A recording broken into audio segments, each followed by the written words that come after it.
Hello family, good morning. তো দেখো মা খুব ভোরবেলা উঠে রান্না শুরু করে দিয়েছে। মায়ের ঘুমিয়ে গেছে, ওই জন্য মা রান্না শুরু করে দিয়েছে। আর আজকে আমার মেয়ে 4:30 পর্যন্ত জেগেছিল, খানিক্ষণ আগে ঘুমিয়েছে। তো আমি ওর দুধের বোতল টোতল সব পরিষ্কার করলাম। এখন ওই 5:30 মতো বাজে।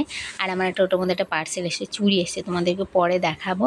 আর ওই দেখো আমরা এসি নিয়েছি, তা আগে শর্টসে তো দেখিয়েছে। আর এই যে দেখো কোলে ঘুমাবে, ও শুধু কোলে ঘুমাবে। আর হলো ওর গরমে এতই কষ্ট হচ্ছিল না, তো ওই জন্য আমরা ভাবলাম যে না এসিটা নিয়েই নিই, কারণ এখন আমাদের নেওয়ার কোনো প্ল্যানিংই ছিল না। আমরা ভাবিনি যে এখন এসি নেব, কিন্তু ওই যে বললাম ওর খুব কষ্ট হচ্ছিল গরমে, তো ভাবলাম যে ঠিক আছে একটু কষ্ট করে নিয়ে নিই। তো আজকে লাগাতে আসবে, আগের দিন আসার কথা ছিল কিন্তু আসেনি। তো এই যে, আর এত ভারী ছিল আমি বাক্সটা একটু সরাতে পারছিলাম না, কারণ আমি এখান থেকে অন্য সাইডে নিতে চাইছিলাম, তো আমি ওখানেই রেখে দিয়েছি। আর মা এই যে ওর এখানে জামা কাপড় ধুয়ে দিচ্ছে। আর মা আমাকে জামা কাপড় ধুতে দেয় না, কারণ আমার সবে সিজারে 2 মাস হয়েছে, তো বসে প্রেশার দিয়ে জামা কাপড় ধোবো, ওই জন্য মা ধুতে দেয় না। তো ও এখন একটুখানি ঘুমিয়েছে, তো ওর মায়ের জামা কাপড় ধোয়া গেছে। মাকে আমি ওর পাশে বসিয়ে রেখে আমি মাকে বললাম তুমি দেখো, আমি বিছানাটা একটু গুছিয়ে দিই।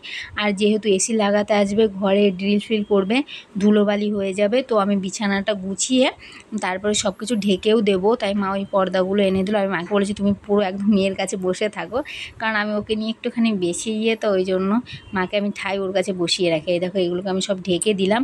আর ও অফিস গেছে, ও বলেছে যখন আসবে, যদি আবার না আসে, কারণ কালকেও আসার কথা ছিল আসেনি, তাই জন্য অফিস গেছে, আসলে আমাকে ফোন করতে বলেছে, ও চলে আসবে। তবে একদম ঘরটার ঝাড় দিয়ে তারপরে চান টান করে নেব। আর কদিন ধরে এত গরম পড়ছে না, মানে কি বলবো, প্রচণ্ড গরম পড়ছে। ও গরমে আরও বেশি কান্নাকাটি করে। আর ওর মানে কষ্ট হলে না আমাদের সত্যি খুব কষ্ট, মানে ওর কষ্টের কাছে মনে হয় যে ঠিক আছে, তখন আর অত কিছু ভাবি না। তাই ও বললো যে না, ওর এত কষ্ট হয়ে যাচ্ছে, তাহলে এসিটা নিয়ে নিই।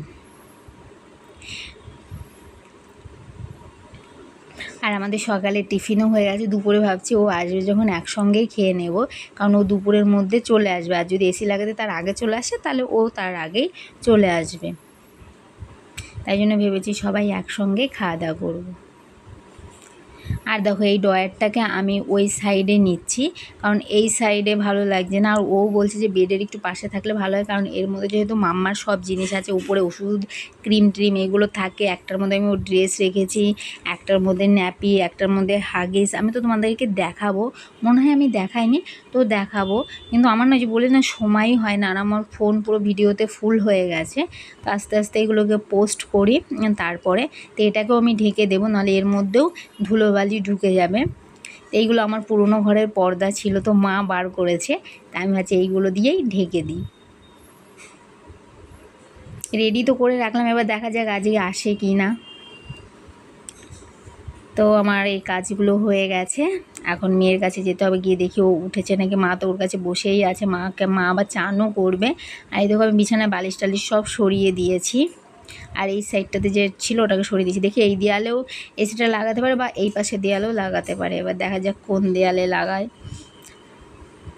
এই যে দেখো ঘুমাচ্ছে, ও না বিছানায় ওখানে ঘুমায় না, নিচটা একটু ঠান্ডা ঠান্ডা থাকে, তো ওখানে ঘুমায়।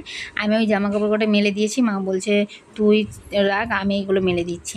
আর এই দেখো এই একটা পার্সেল এসছে, এইটা হলো আগের দিন তোমাদের দেখালাম না পার্সেল এসেছিলো, তো এর মধ্যে যে বড় বড় দুটো ব্যাগ এসছে, এর মধ্যে আমার কাঁথা আছে কিছু, মা করে দিয়েছে, ওই কাঁথাগুলো রাখবো। আর এর মধ্যে কম্বলও রাখা যাবে, তো দুটো ব্যাগের কম্বো ছিল, তো আমি ওই দুটো অর্ডার করেছিলাম মিশো থেকে।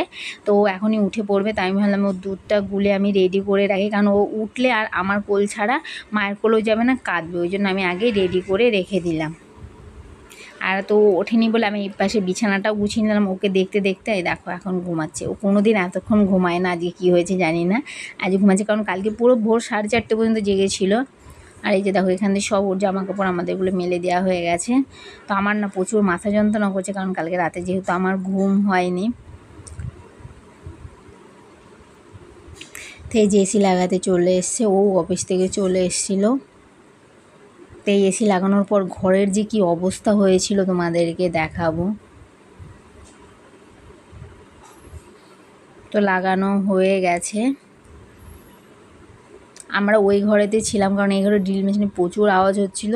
আর ও তো আর ঘুমায়নি, তো এই দেখো এই সাইডে লাগিয়ে দিয়েছে, কারণ ওই সাইডটা আমাদের বাইরে হ্যাঙ্গিং করতে হতো, ওনাদের খুব অসুবিধা হচ্ছিলো, ওই জন্য আমরা এই সাইডে লাগিয়ে নিচ্ছি। আর ঘরের দেখো অবস্থা, পুরো সিমেন্ট বালিতে পুরো ঘর ভর্তি হয়ে গেছিলো।